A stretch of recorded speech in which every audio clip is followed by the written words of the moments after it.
morre, Deus nunca é vencido.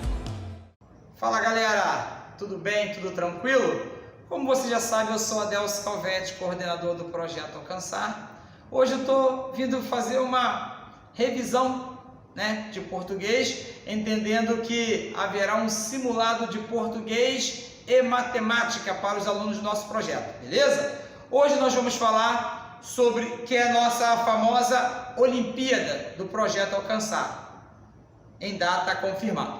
Hoje nós vamos falar rapidamente sobre fonema e letra, tá legal? Fonema, senhores, é a menor unidade sonora que pode constituir uma palavra. E a letra, Calvetti? A letra é a representação gráfica daquela palavra. Para que haja fonema, é necessário que se obstrua a livre passagem do ar, beleza? Para contarmos um ou mais fonemas. E a letra, como eu já disse, é a nossa representação gráfica. Vamos para o quadro? Observe aqui, por gentileza. Observe a palavra prato. Eu tenho 5 letras e 5 fonemas. Mas por que, Calvetti, eu tenho 5 letras e 5 fonemas? Eu tenho o P, o R, o A, o T e o O. Todas as representações gráficas, elas obstruíram a livre passagem de ar. Então eu pronuncio prato e não pato. Ou seja, se eu pronunciasse pato, esse R não iria obstruir a livre passagem de ar, beleza? Então na palavra prato eu tenho 5 letras e 5 fonemas. Um cuidado especial que devemos ter, senhores, é no caso da palavra táxi. É uma palavra sempre encontrada nos concursos. Observe que a palavra táxi tem 1, 2, 3, 4 letras e 5 fonemas. Mas por que o número de fonemas, Calvetti, é maior do que o número de letras? Porque foneticamente o X tem som de KS. Eu pronuncio táxi, logo vou ter 4 letras e 5 fonemas. Observe a palavra ambulância, senhores, que é uma outra palavra de concurso, onde eu tenho 1, 2, 3, 4, 5, 6, 7, 8, 9, 10 letras e 8 fonemas. Ora, Calvetti, agora o número de fonemas é menor do que o número de letras. Tem uma regrinha muito legal, muito interessante. O M e o N, vamos fazer assim, ó. O M e o N no interior de uma palavra, não sendo pronunciados, mas nasalizando a vogal anterior, eu vou contar com menos 2 fonemas. O correto, eu vou pronunciar a palavra ambulância, ou seja, menos 2 fonemas. Ou seja, a palavra ambulância tem 10 letras e 8 fonemas. Não esquecendo que tudo isso que eu estou falando vai estar na página 6 da apostila dos senhores, tá ok? Então não tem muito mistério. Encontro os nossos fonemas. Nós vamos falar agora sobre os nossos encontros vocálicos. Senhores, os nossos encontros vocálicos nada mais é do que o encontro do que ditongo, tritongo e hiato, ok? Então não confunda. Caiu no concurso, assinale os encontros vocálicos. Vocês vão gravar que encontros vocálicos é ditongo, tritongo e hiato. Calvetti, o que seria o meu ditongo? É o encontro de semivogal mais vogal ou vogal mais semivogal numa mesma sílaba. Vamos colocar um exemplo. Observe a palavra água. Olha a palavra água aqui. Aqui ocorreu o encontro de semivogal mais vogal em uma mesma sílaba. Por que, Calvetti, que ocorreu semivogal mais vogal em uma mesma sílaba? Quando eu pronuncio a sílaba guá, a letrinha A eu pronunciei com maior intensidade, eu boto o sinal de mais. Logo o U com menos intensidade, boto um sinal de menos. Logo, onde tem sinal de mais eu chamo de vogal. Minha caneta está falhando, vou pegar uma outra. Logo, Onde tem sinal de mais eu chamo de vogal, tá aqui. Sinal de menos eu chamo de semivogal. Tudo isso vocês vão encontrar na página 6 da apostila de português, ok, senhores? Então, ditongo é encontro de semivogal mais vogal em uma mesma sílaba, ou vogal mais semivogal em uma mesma sílaba. O tritongo, senhores, é o encontro de semivogal mais semivogal em uma mesma sílaba. Vamos botar um exemplo aqui da palavra Paraguai.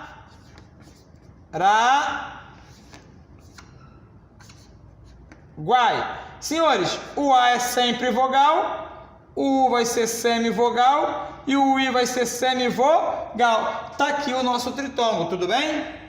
Tá dando para os senhores entender? O que seria o nosso hiato, senhores? O nosso hiato, tá ok? É o encontro de duas vogais que se separam.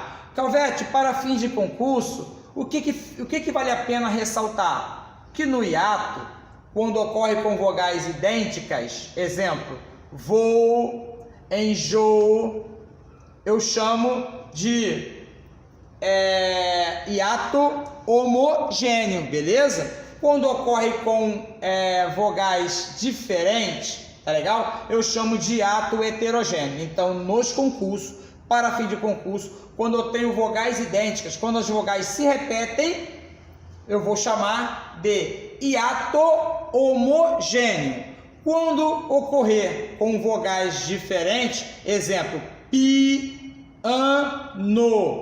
o I e o A são diferentes, não são? Então, no caso de piano, o meu hiato é heterogêneo. Só gravar isso aí para fim de concurso, beleza? Vamos falar agora dos nossos encontros consonantais. Senhores, encontro consonantal é o encontro de duas consoantes na mesma sílaba ou em sílaba diferente. Calvete, o que é isso? Quando observamos a palavra verbo conforme o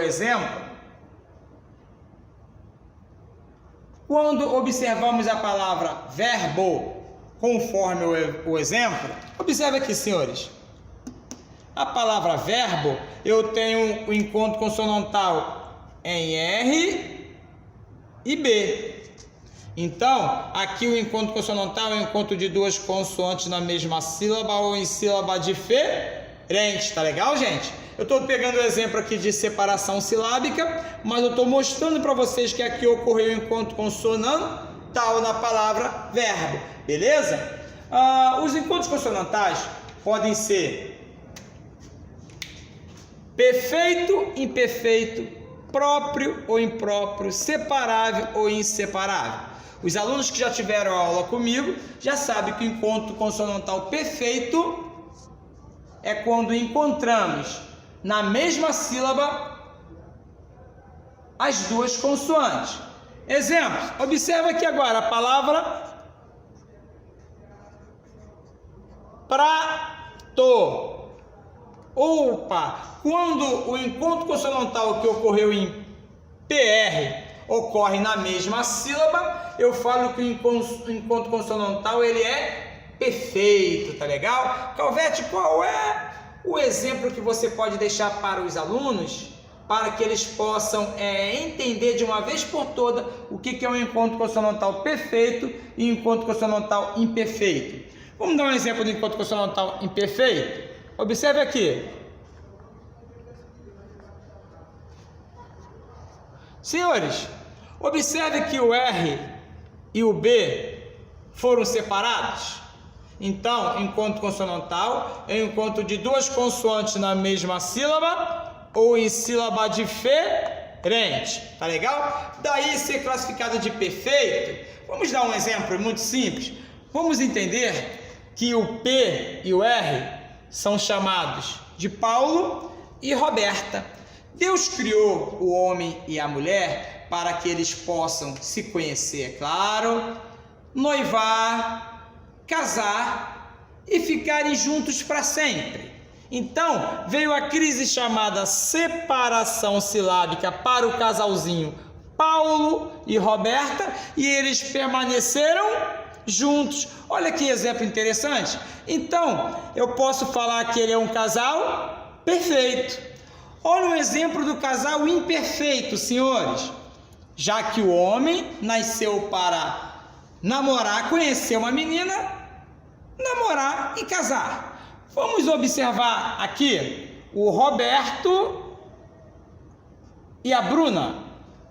Veio a crise chamada separação silábica e eles ficaram separados. Ou seja, eu posso dizer que Roberto e Bruna representam um casal perfeito? Não, ele é um casal imperfeito. Ah, que legal, Calvete. Então, para fins de prova, na hora de eu classificar o meu encontro consonantal, eu vou falar que o meu encontro consonantal é perfeito quando ocorrer a separação silábica e eles continuarem juntos. Ah, que maneiro! No caso do imperfeito, ocorreu a separação silábica e eles ficaram separados. Encontro consonantal imperfeito. E o que é o próprio e impróprio, Calvete?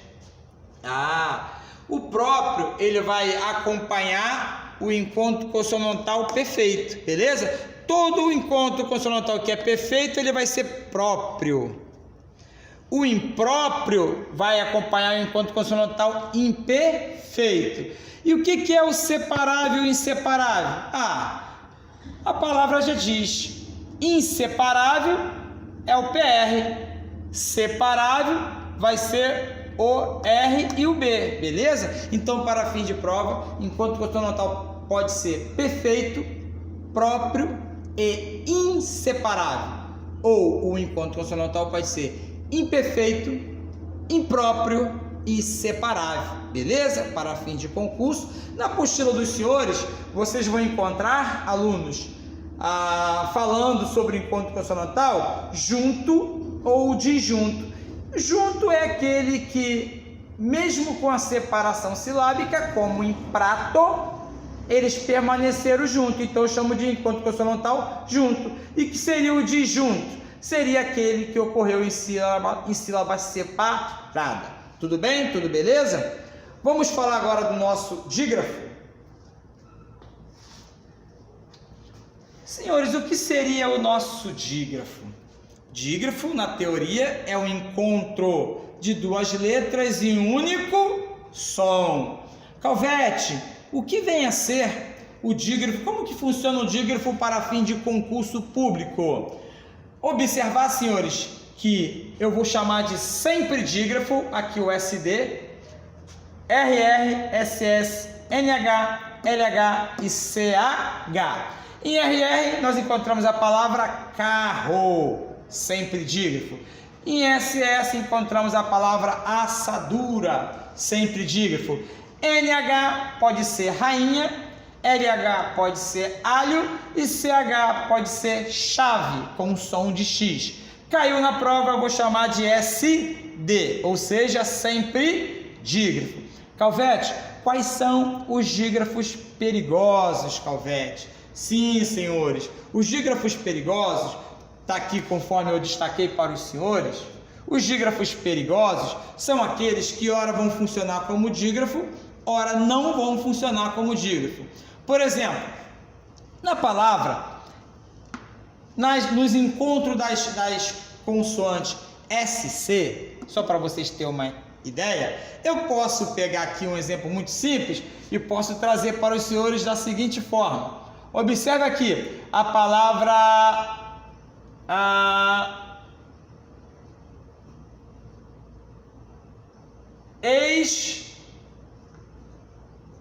escravo. Olha só, senhores, a palavra escravo. Eu tenho o meu dígrafo ou encontro consonantal SC. E observe a palavra, senhores, piscina. Senhores, vamos avaliar? Em SC de escravo e SC de piscina, em uma eu vou encontrar o meu encontro consonantal. Já na palavra de baixo, que é piscina, eu vou encontrar o meu dígrafo.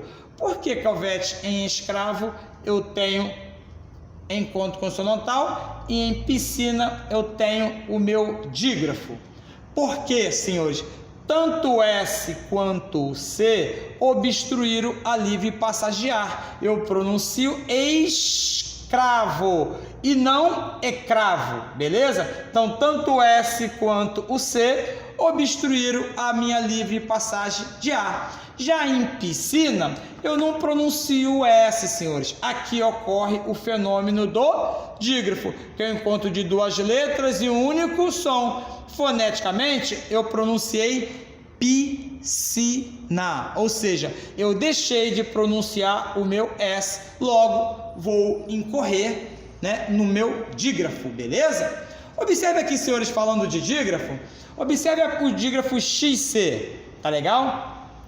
Em exceção, eu tenho um dígrafo, porque eu pronuncio foneticamente, senhores, exceção à regra, ou seja, eu deixei de pronunciar o X, logo eu tenho um encontro de duas letras e um único som quando eu deixo de pronunciar o C. Olha o mesmo XC aqui, senhores, poderia trazer confusão na prova, mas quando eu pronuncio a palavra exclamar, eu não pronuncio exclamar, e sim exclamar. Logo, eu pronunciei o X e o C. Então, em exclamar, em XC, eu tenho encontro consonantal.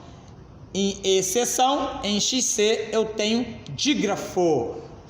Tome cuidado, porque isso é importante. Conforme eu já falei, olha aqui a palavra piscina. Eu pronuncio piscina. Beleza? E não piscina. Como eu deixei de pronunciar o S, eu incorri em um dígrafo, que é a teoria fala que é o encontro de duas letras e um único som. Olha a palavra escravidão, senhores. O mesmo XSC que eu encontro aqui, o mesmo. Fala, galera. Então concluímos agora a nossa revisão de fonemas, letras, beleza? Falamos dos nossos encontros vocálicos, que é o ditongo, tritongo e hiato. Falamos também do nosso dígrafo e encontro consonantal, beleza? Dei uma lida na parte de separação silábica.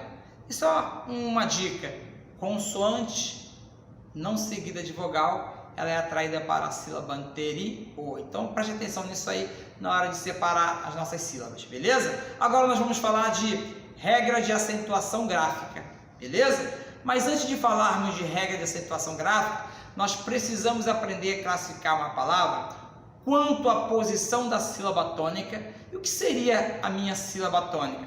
É aquela sílaba que eu vou pronunciar com maior intensidade, beleza? Então, preciso aprender a classificar a minha palavra quanto à posição da sílaba tônica, beleza?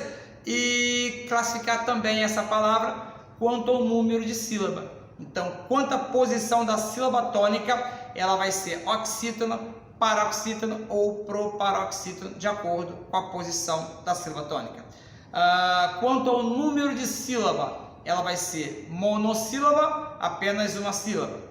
Dissílaba, duas sílabas. Trissílaba, três sílabas. Polissílaba, 4 ou mais sílabas. Vamos para o quadro? Observa, senhores. Quanto à acentuação gráfica, vocês vão observar essa matéria na página 10.